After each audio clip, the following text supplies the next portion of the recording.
উপরে সবচেয়ে কামেল মোকাম্মাল বুজুর্গ হওয়ার জন্য যে আমল, সেটা মা বাবার খেদমত। সবচেয়ে বড় নাফরমান, সবচেয়ে বড় লাঞ্ছিত জিন্দেগি পাওয়ার যে গুনাহ, সেটা হচ্ছে মা বাবার নাফরমানি। মা বাবার খেদমত করে ওয়াইজাল করনি আল্লাহ তাআলার কাছ থেকে পাওয়ার পেয়েছেন।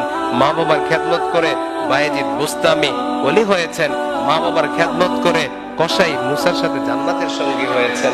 হ্যাঁ দোস্ত, সেই মা বাবার কদর কি আমরা করি? সেই মা বাবার মূল্য কি আমাদের কাছে আছে? কত কষ্ট করে জানেন যখন সন্তানকে পেটে ধারণ করে, কি যে কষ্ট। মায়ের মতো ধন কোথায় পাবো রে ভাই। মেডিকেল সায়েন্সের দৃষ্টিতে একটা সাধারণ মানুষ 35 একর ডেল ব্যথা সহ্য করতে পারে, এর বেশি সে ব্যথা সহ্য করতে পারে না। মা যখন সন্তানকে প্রসব করে তখন 57 একর ডেল ব্যথা তার হয় সন্তান প্রসবের সময়। এই ব্যথা যদি কোনো একটা সুস্থ মানুষকে প্রয়োগ করা হয়, অনায়াসে তার 22টা হাড় ভেঙে যাবে, অনায়াসে তার 22টা হাড় ভেঙে যাবে। শুধু সন্তানের চাঁদ মুখটা দেখার জন্যই তো এই কষ্ট মা সহ্য করেন। কোন বিনিময়ে, কোন স্বার্থে? আর আমাদের আচরণ মায়েদের সাথে কেমন? ব্যাস একটু কোনো কিছু চাইলেই বিরক্ত হয়ে যায়, না আর রাখা যাবে না, আর খেদমত করাও যাবে না। এই দৃষ্টিভঙ্গিতে পাল্টাতে হবে দোস্ত। ধরে মোস্তফা থেকে এই সবক মিলতেছে। পৃথিবীর কোনো টিচার, কোনো শিক্ষক, কোনো প্রতিষ্ঠান আপনাকে শিখাবে না এগুলো। যেখানে মা বাবার কদরই নেই, সেই জাতির কাছে আপনি কি শিখবেন?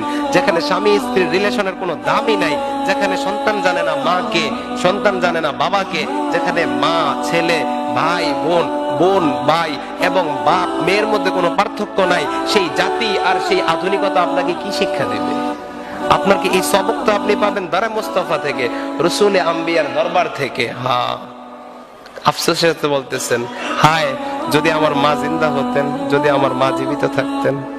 পয়গম্বর এক সাহাবী রসুলের দরবারে এসে বলতেছেন, ইয়া রাসূলুল্লাহ, আমি আমার মাকে কাঁধে করে হজ করিয়েছি, আমি কি আমার মায়ের হক আদায় করতে পেরেছি? কাঁধে করে হজ? বলতেছে, না, তুমি তোমার মায়ের হক আদায় করতে পারো নাই।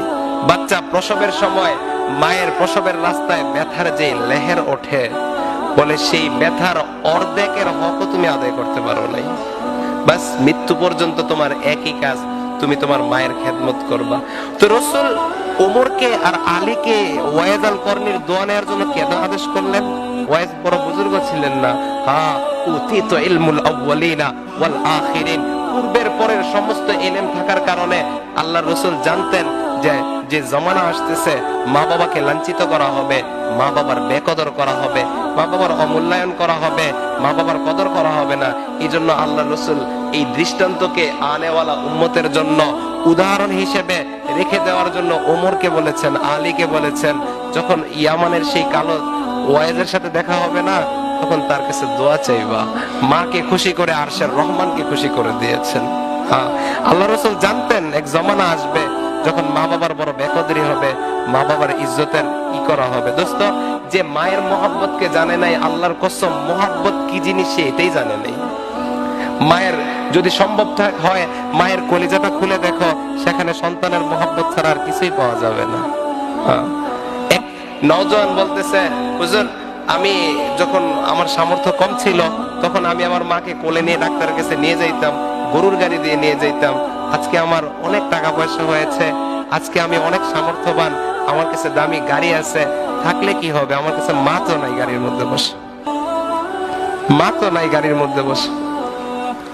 দোস্ত, সারা জিন্দেগি টাকা পয়সা কামাই করব, সারা জিন্দেগি অর্থকরী করব, সময় আছে, সারা জিন্দেগি এশ করব, কোনো সমস্যা নাই। কিন্তু মা বাবা যে নেয়ামত না, এটার দিলের দোয়াটা নিয়ে নাও। এরপর দেখো, তুমি তো তুমি, তোমার 14 পুরুষ পর্যন্ত বসে বসে খেতে পারবে। অভাব জিন্দেগিতে তোমাকে স্পর্শ করবে না, জিন্দেগিতে তোমাকে টাচ করবে না। और भी दुख है जमाने में मोहब्बत के सिवा, राहते और भी है वसल की राहत के सिवा। দোস্ত, আমাদের মেন্টালিটি প্রবলেম অনেক বেড়ে গেছে, আমাদের মানসিক সমস্যা অনেক বেড়ে গেছে। কেউ বিবির কারণে মাকে বরবাদ করে দিচ্ছে, কেউ মায়ের কারণে বিবিকে বরবাদ করে দিচ্ছে। একটার কারণে আরেকটাকে বরবাদ করা যাবে না। মা মা, বিবি বিবি, মা বাবার আলাদা মাকাম, বিবির আলাদা মাকাম, মা বাবার আলাদা সম্মান, বিবির আলাদা সম্মান। একটার কারণে আরেকটাকে বরবাদ করা যাবে না, কারো উপর জিয়াদাতি বাড়াবাড়ি করা যাবে না। মা যদি বিবির ব্যাপারে কোনো কথা বলেন, আচ্ছা মা আল্লাহ আপনার উপর রহম করেন, আমি তাকে বুঝিয়ে দিব, কোন একটা অজুহাত বাহানা বানায় মাকে বুঝাইয়া দেওয়া। বিবি যদি ওই রকম প্ল্যান করে মাকে জলিল করার জন্য, মাকে বেইজ্জতি করার জন্য, তখন বিবিকে বুঝানো, আচ্ছা ঠিক আছে আমি তো তোর পক্ষেই আছি, সমস্যা নাই, আল্লাহ ভরসা, আমার মা বাঁচবে কয়দিন, বৃদ্ধা হয়ে গেছে, এইভাবে বুঝিয়ে দোনোটাকে ঠিক রাখতে হবে।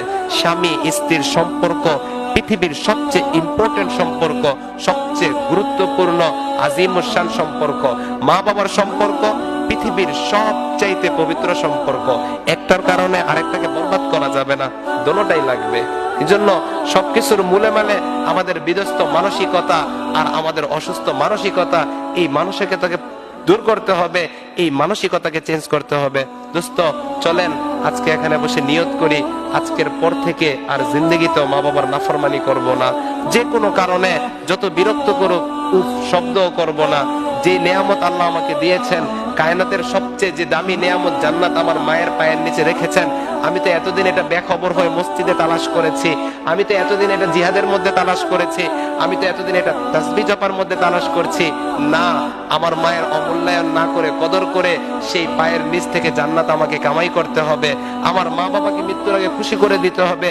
আর যত অন্যায় আর বেয়াদবি আমি করেছি তাদের কাছে ক্ষমা চেয়ে নিতে হবে। দোস্ত মা বাবাকে রাজি করার জন্য যদি পায়ে ধরে পড়ে থাকতে হয় তাও করব। মা বাবাকে রাজি করার জন্য যদি রক্ত বিক্রি করতে হয়, যদি কিডনি বিক্রি করতে হয়, যে কোনো মূল্যের বিনিময়ে মা বাবাকে রাজি করো। আল্লাহর কসম আরশের রহমান তোমাকে এমন ইজ্জত দিবে, এমন সম্মান দিবে, এমন সুখ দিবে যেটা হাজারো crore crore million billion trillion ডলারও তোমাকে দিতে পারবে না। আলিশান দামি দামি গাড়ি আর ফ্ল্যাট দিতে পারবে না। তাই চলি মা বাবার খেদমত করি, মা বাবার দিলের দোয়া নেই, এভাবে চলি আর অলি হই, এভাবে চলি আর অলি হই। আল্লাহ আমাদের সবাইকে বায়েজিদ বোস্তামি আর ওয়াইজ আল কর্নির মতো মায়ের খাদেম হওয়ার তৌফিক দান করেন। ওয়া আখির দাওয়ানা আলহামদুলিল্লাহি রাব্বিল আলামিন।